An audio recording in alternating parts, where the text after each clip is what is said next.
خب در برابر مصیبت یعقوب علیه السلام موقف خود بیان کرد، فصبر جمیل. ولی در مورد فرزندایش حال چطور است؟ تا بالخ یعقوب علیه السلام یک فرزندش نبود که یوسف بود. حال این مرتبه که فعلا فرزندایش که بحث دارن، در حقیقت یوسف علیه السلام، یعقوب علیه السلام 3 فرزندش نیست. یوسف هم نیست که از قبل به اصطلاح نیست، بنیامین هم نیست و روبیل هم نیامد از مصر، گفته تا وقتی که پدر برام اجازه نده من نمیم. این حال دیگه 3 فرزند نیست. همه تان الحمدلله فرزند داره. خداوند فرزندای همه ما و شما را در حفظ و نگهداری خود داشته باشه و در عین زمان صالح و نیکو داشته باششان، از مصائب دور داشته باششان. تصور کنید که اگر غم یک فرزند می باشه، یک اندازه غم است. خدا غم دور داشته باشد. اگر 2 می باشه 2 چند میشه، اگر 3 می باشه 3 چند میشه. ولی موقفش چیست؟ میگه عسى الله ان یأتینی بهم، ما امیدوار هستم که خداوند هر 3 فرزند ما برام بیاره.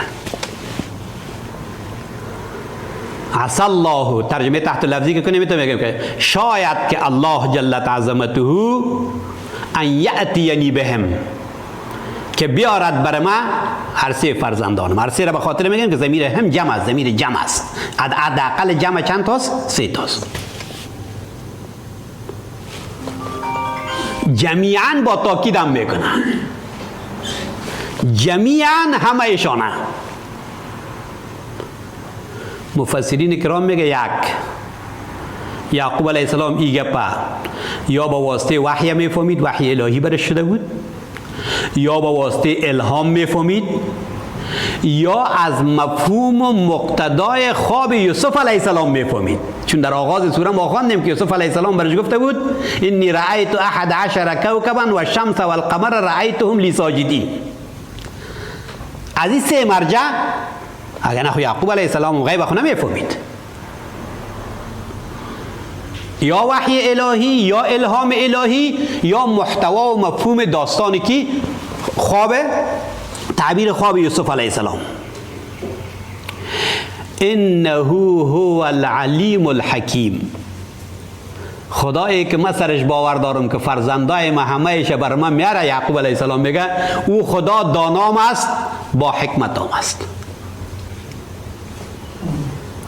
با علم خود بر ما فهمانده است که فرزندای ما بر ما میآید و با حکمت خود فرزندای ما بر ما میآید.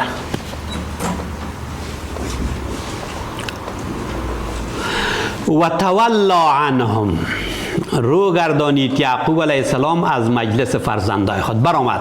این مجلس یعقوب علیه السلام بود، امرای 9 تا فرزندش.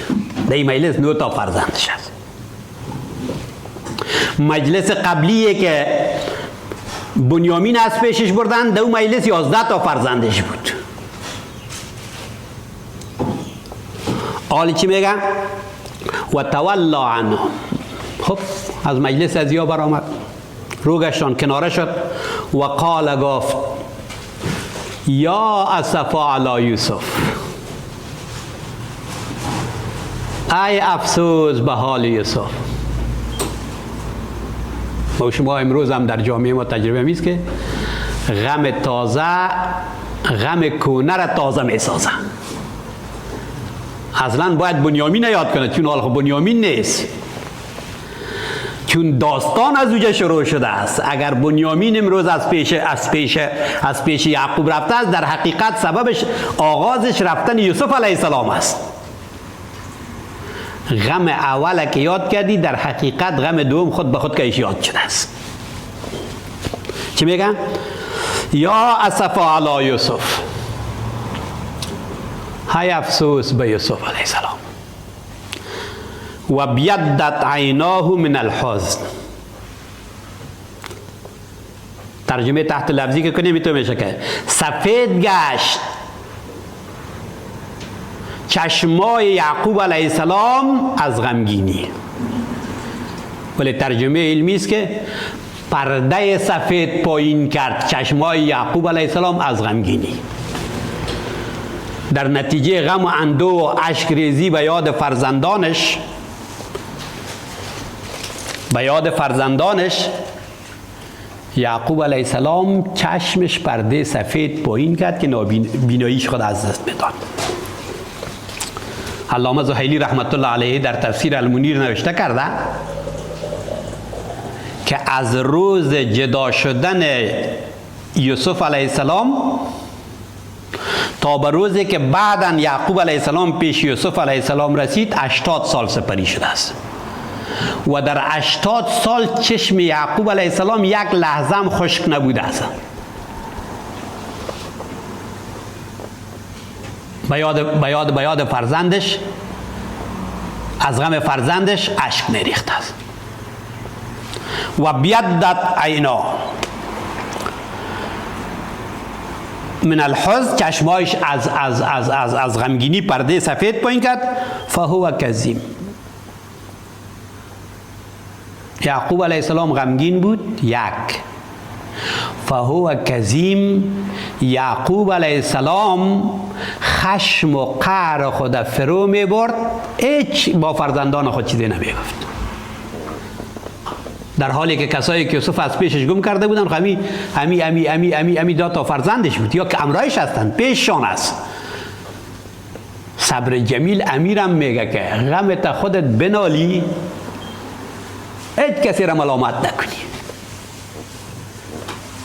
کظیم دو تا معنا شد، یکی غمگین، یکی دگم فروبرنده قهر و غضب، یعنی خشم و غضب خدا فرو برد. ما دیگه جا هم خداوند صفت مومنا را که میکنه چی میگه؟ میگه والکاظمین الغیظ والعافین عن الناس.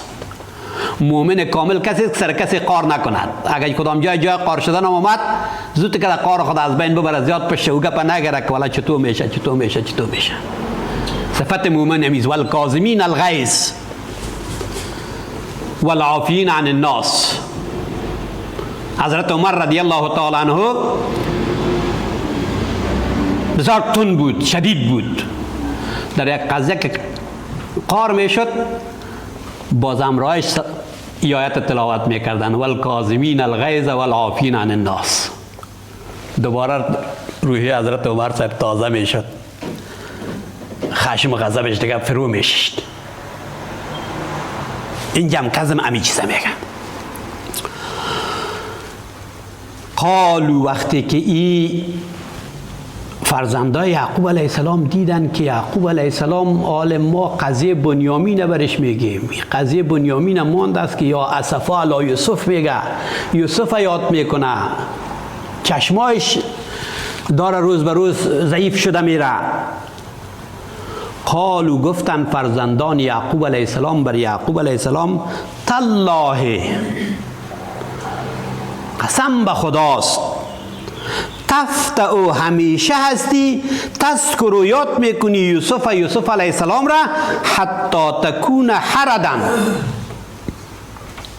تا ای که غم یوسف برای تو تبدیل به یک مشکل بزرگ شد، او تکون من الهالکین، یا در نتیجه از تو از جمله هلاک شوندگان شوی. چی میکنی؟ پدرم علامت دارن حال دیگه. این قدر یوسف یاد میکنی که حالی یوسف به تو یک درد بزرگ جور شده است و ما از این میترسیم که سبب هلاکت و از بین رفتن تو نشه. خود رفت، یوسف بود، زیاد یادش نکو.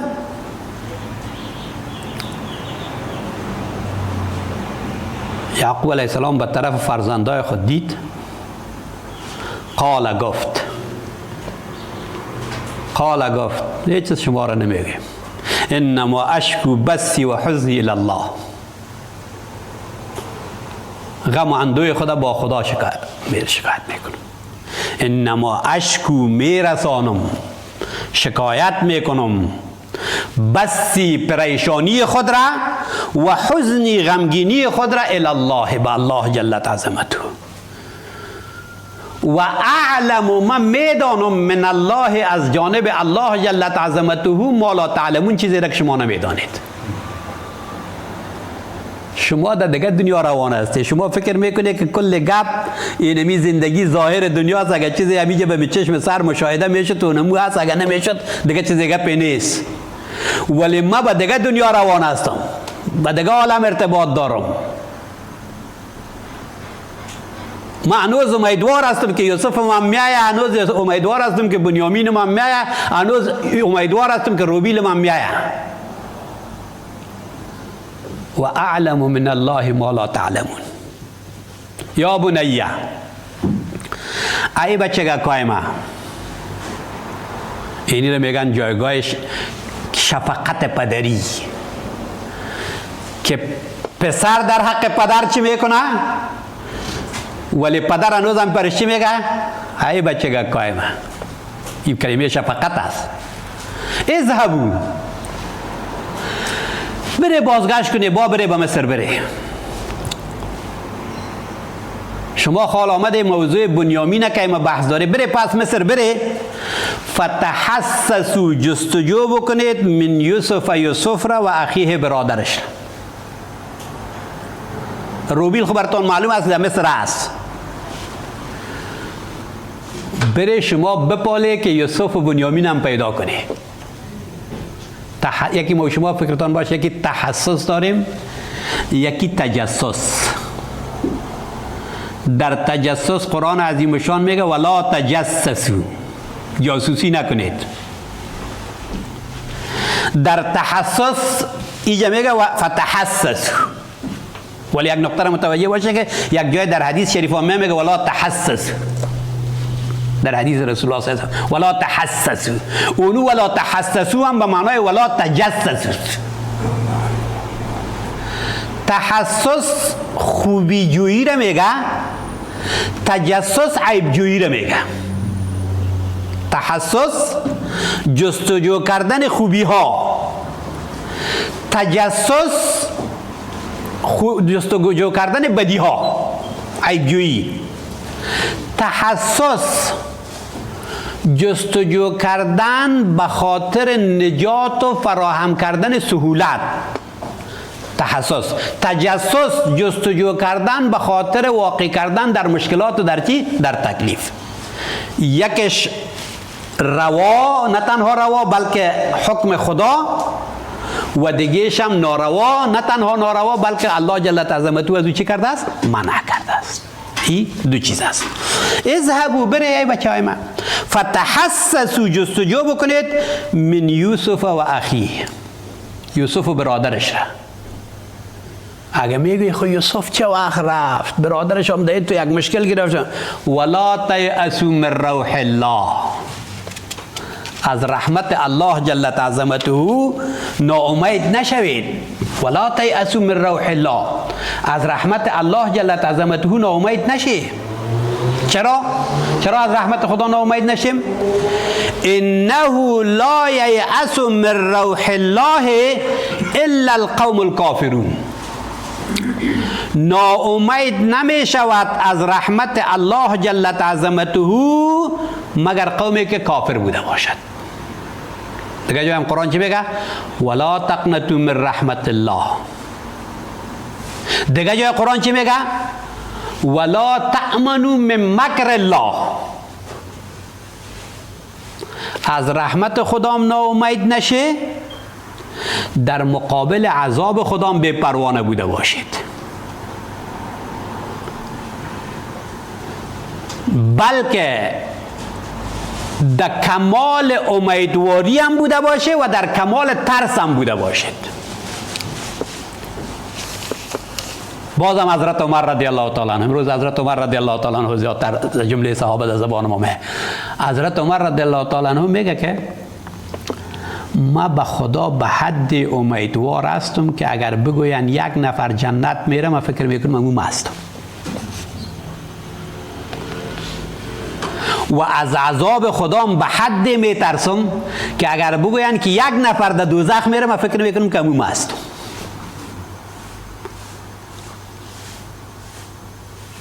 حالا ببینید مسلمانان عزیز، عمری که به اصطلاح سند بهشت در دست داره، از جمله عشره مبشره است، ولی خوف و ترسش عقیده ما و شما چیست؟ الایمان بین الخوف و الرجا. ایمان در بین ترس و در بین امید است. نه از رحمت خدا ناامید میشیم و نه از عذاب خدا خود مسئول میدانیم. اینجا میگه که انه لا ییأس من روح الله الا القوم الکافرون. ناامید از رحمت الله جل عظمته نمیشه مگر قومی که چی باشه؟ کافر بوده باشد. پس اینجاست که برادرای یوسف علیه السلام بر بار سوم به طرف مصر رفتن. یک بار پشت پیمانه رفته بودن، آمدن، پس دوباره بنیامین گرفته رفتن، این بار دومش بود. آمدن با پدر در رابطه با بنیامین مشوره کردن و پدر برشان مشوره داد که شما ناامید نشی، بری جستجو بکنید. ای که نتیجه جستجویشان چی بود؟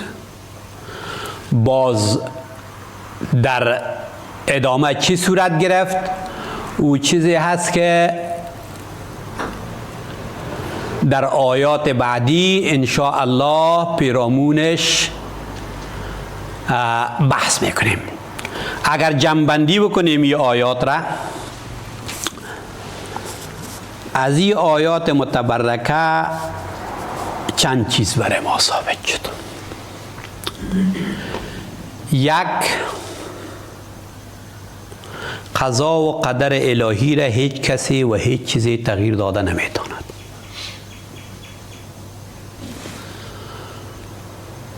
چیزی که خدا خواسته باشه که برای ما برسه میرسه، ولو که هر قدر چیز کنیم. و چیزی که خدا نخواسته باشه برای ما برسه هیچ کسی برای ما رساندم نمیتونه. این عقیده و باور ما شما هست. دوم، بعد از هر مشکل سهولت ها و آسانی است. بعد از هر شب روز است. با وجودی که یوسف علیه السلام مدت طولانی غم اندور سپری کرد، روز به روز میبینیم که به مقام میرسه. بعد از رسیدن مقام برادرایش پیش میان. بعد از رسیدن برادرایش، برادر اصلیش که بنیامین است او پیشش میایه.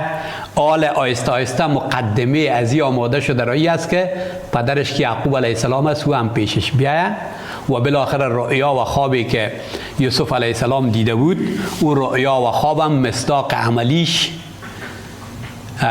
که اونمو 11 ستاره که عبارت از برادرای یوسف علیه السلام است و پدر و مادرش همراه با یوسف علیه السلام یک جا در حالی بوده باشند که از مکتب و اندیشه و راه و روش و نظام یوسف علیه السلام مطابقت چی بکنن؟ پیروی بکنن. و پیام دیگیش ای است که اعتقاد راسخ باعث کاهش غم اندو میشه یک، و زمینه خاتمه یافتن مصیبت مساعد میسازه.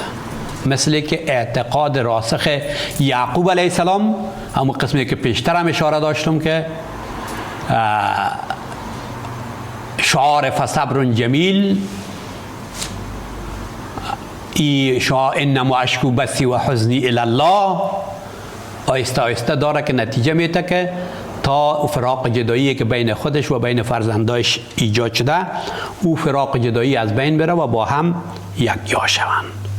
و نقطه اساسی و پیام اساسی این بخش داستان است که توطئه‌گرا هر قدر بزرگ بوده باشه، وقتی که انسان در مسیر اصلی و مستقیم روان باشه، او توطئه ها خود به خود چی میشه؟ خنثی میشه و از بین میره. سبحانك اللهم و بحمدك نشهد ان لا اله الا انت نستغفرك و نتوب الیک. اللهم وفقنا لما تحب وترضى من القول والعمل. اللهم أرنا الحق حقا وارزقنا اتباعه وأرنا الباطل باطلا وارزقنا اجتنابه. اللهم اهدنا الصراط المستقيم صراط الذين أنعمت عليهم من النبيين والصديقين والشهداء والصالحين وحسن أولئك رفيقا. وصلى الله تعالى على خير خلقه محمد وعلى آله وأصحابه أجمعين برحمته.